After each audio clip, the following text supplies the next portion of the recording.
Brian Weiss. Los mensajes de los sabios, narrado y editado por Angels. Continuación de la parte 8. Hace años que la presentadora de televisión y actriz Oprah Winfrey aboga por hacer cada día una pequeña buena acción. No tiene por qué ser cosas caras o complejas. Puede ser simplemente una sonrisa de simpatía, un cumplimiento espontáneo, ayudar a alguien que lo necesita. Puede ser una palabra amable, un gesto afectuoso, una demostración de cariño, una actitud compasiva, una alegría compartida, un favor. Poco a poco, paso a paso, podría empezar una enorme transformación de nuestra sociedad. La gente se sentiría alentada por los gestos atentos de los demás. Las actitudes de miedo y las inseguridades defensivas empezarían a desvanecerse al calor de la amabilidad. Hay que acercarse a los desconocidos con esos actos de benevolencia. La amabilidad y el cariño no pueden reservarse a nuestros familiares y a nuestros amigos solamente, porque en ese caso la sociedad no cambiaría en absoluto. Tenemos que tenderles una mano a los demás, no solo a los que no son de nosotros. Si pudiéramos conseguir que todo el mundo hiciera, aunque solo fuera unas pocas buenas acciones cada día, podríamos cambiar el mundo. Como mínimo sería un buen principio. Nuestros días nos parecerían más agradables, menos desalentadores y tendríamos más esperanza en el futuro.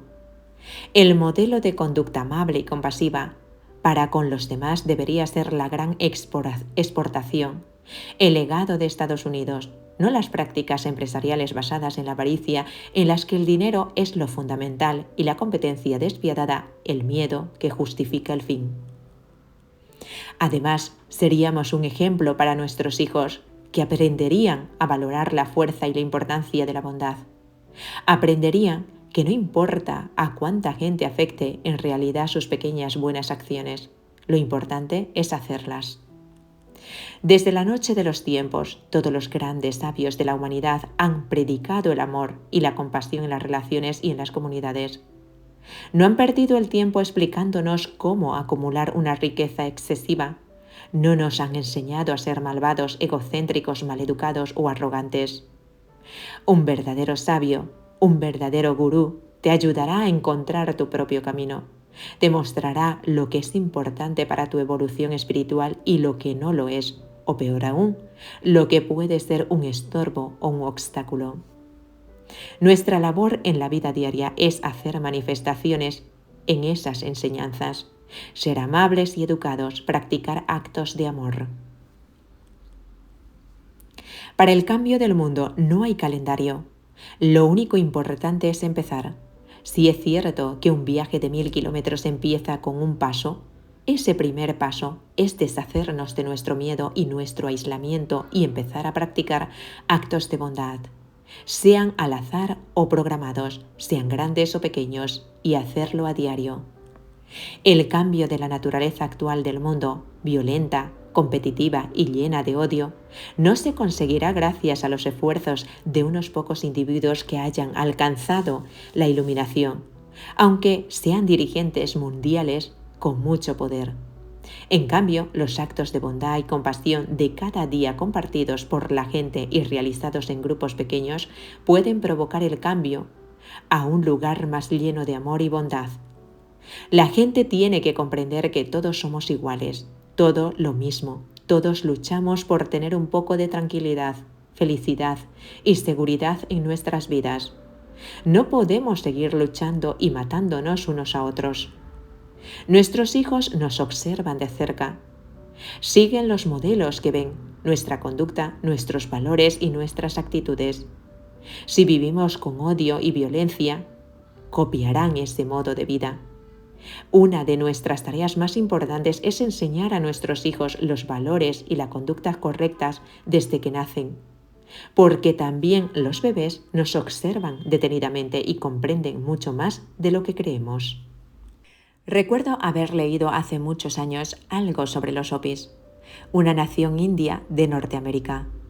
En su sistema educativo, si un alumno no sabía la respuesta a una pregunta que se le hacía en el aula, Ningún otro niño levantaba la mano para contestarla. Se consideraba una falta de educación avergonzar o humillar al compañero que no sabía la respuesta. No era importante causarle una buena impresión al profesor con lo brillante que era cada uno, y se consideraba bárbaro avanzar a costa de los demás. En los colegios modernos de nuestro mundo occidental civilizado, se levantaría un mar de manos para aprovecharse del desafortunado alumno que no sabía la respuesta.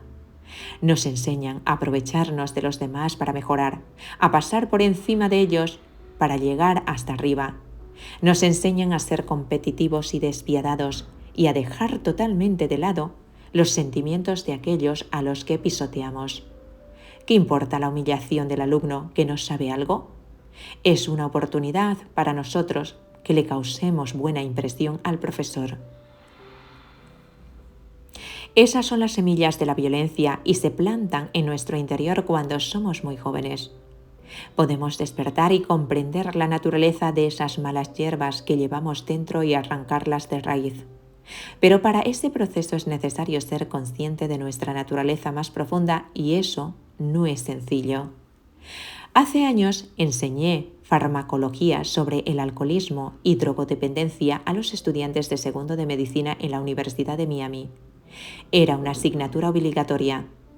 Como me interesaba más lo que aprendieran los alumnos que sus notas, decidí liberarles de la presión de un examen final de la asignatura.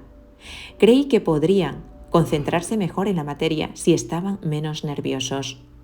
La universidad me exigió que les hiciera un examen final exhaustivo, que acabó constando de 120 preguntas y varios temas desarrollados. Le conté a los alumnos que en la última clase, antes del examen, les diría qué preguntas y qué temas saldrían a la semana siguiente en la prueba. Dedicaríamos la clase a tratar las respuestas. Pensé que de este modo no solo conocerían la asignatura y el examen final, sino que todos sacarían sobresaliente. Seguí el plan según lo previsto. Cuando me puse a corregir los exámenes, me quedé anonadado. Estaba totalmente convencido de que todo el mundo sacaría prácticamente un 10, pero me encontré con la distribución habitual de las notas, unos pocos sobresalientes, un porcentaje similar de suspensos o muy deficientes, y una inmensa mayoría entre ambos extremos con aprobados y notables. ¿Cómo podía ser? Les había dado las respuestas una semana antes de la prueba. Estaba perplejo y le pregunté a una alumna que era hija de un amigo y que había hecho un examen perfecto. ¿Qué había pasado? No te creyeron, respondió. Pensaron que les estabas engañando, que ibas a darles preguntas y respuestas que no saldrían y que luego lo cambiarías todo el día del examen. Por suerte, ella sí me creyó. Los alumnos estaban condicionados por su cultura y se mostraron cínicos, desconfiados e increíblemente competitivos. Esos alumnos iban a convertirse en los médicos de nuestra sociedad durante la siguiente década, en las personas encargadas de curarnos. Serían médicos cínicos, desconfiados y competitivos.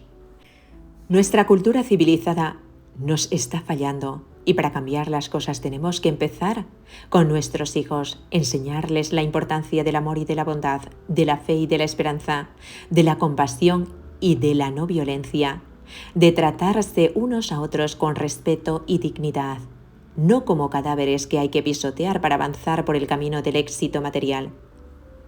Los gurús y los presidentes no pueden hacerlo por nosotros.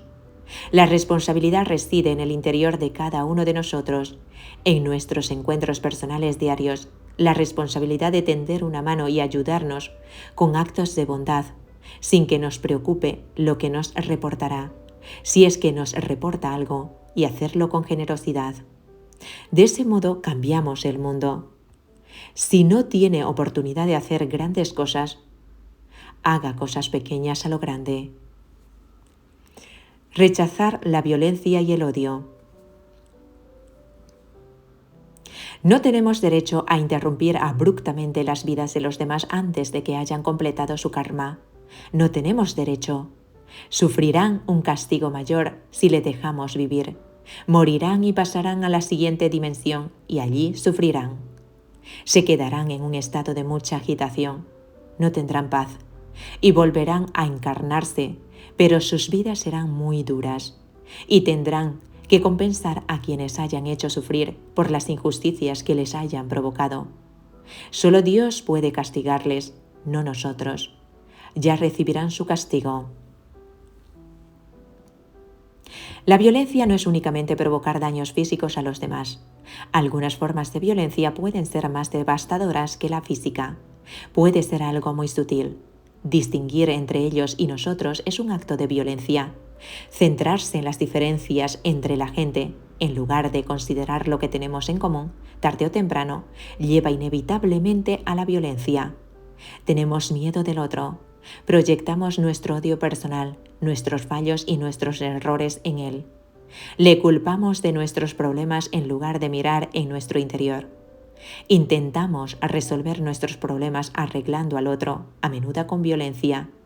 Así pues, los clubes de campos con condiciones de admisión restringidas son lugares de violencia. No importa que los miembros no empuñen más que un palo de golf en un precioso día de verano con árboles. Existe violencia, existe un ellos que son todos los demás y un nosotros. Los otros no son como nosotros. No podemos confiar en ellos, son peligrosos y hay que tenerles miedo. Cuando tendemos la mano con cariño y compasión a los que parecen distintos a nosotros, conquistamos el miedo y sustituimos por el amor. Superamos la violencia, aceptamos nuestro destino. He oído decir que cuando la poetisa Maya Angelou oye algún prejuicio contra cualquier grupo, exclama de inmediato y con firmeza: ¡basta! Su voz majestuosa se deja sentir aunque esté en la otra punta de una sala atestada en una fiesta. Si escucha algún comentario, alguna historia o algún chiste que sean intolerantes. Es una técnica maravillosa.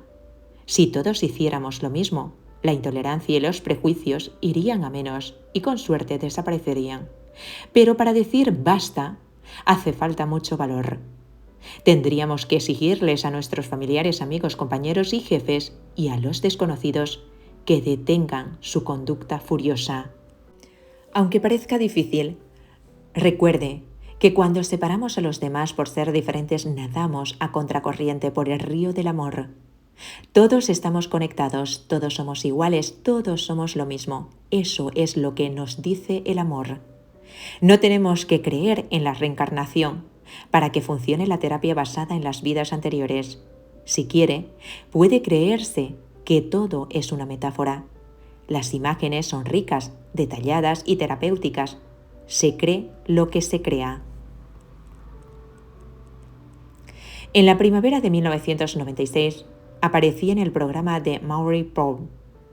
Antes de la grabación del espacio, en directo, dirigí las regresiones de varias personas mientras las cámaras grababan sus experiencias. Una de esas personas es Jim, un músico de casi 50 años, veterano de la guerra de Vietnam. Le habían reclutado contra su voluntad y no soportaba la idea de matar a alguien, pero no había tenido elección y le habían forzado a ser soldado en aquella guerra. Antes de aquella regresión, no había visto nunca a Jim. Le pregunté unas pocas cosas. Le conté lo que íbamos a hacer y me disculpé por la intrusión de las cámaras de televisión y los focos. Me dijo que nunca le habían hipnotizado y que no tenía experiencias personales con el tema de las vidas anteriores, pero que estaba dispuesto a intentarlo. Al cabo de unos minutos, Jim estaba en un trance hipnótico profundo y empezó a experimentar con gran intensidad una escena de una vida anterior. Ni las cámaras ni el personal de la televisión le distraían en absoluto. Estoy con un destacamento de soldados que van a caballo, empezó lentamente. Nos encontramos en algún punto de las Dakotas. Hay muchos indios y nos están masacrando. Estoy intentando convencer a mis compañeros de que morimos por honor. Pero no es verdad. Se había puesto a llorar. Su dolor y su tristeza eran palpables. Ahí está Gary, añadió Jim. y una hermosa sonrisa atravesó temporalmente la tristeza. Gary es uno de los mejores amigos en esta vida. ¿Le reconoces? Sí, respondió con cierto alivio. Es un amigo. ¿Está con vosotros? Sí. Reapareció la sonrisa, aunque las lágrimas seguían cayendo. No pasa nada, añadí, intentando aliviar su dolor. Volvemos con las mismas personas. ¿Vas a sobrevivir? No,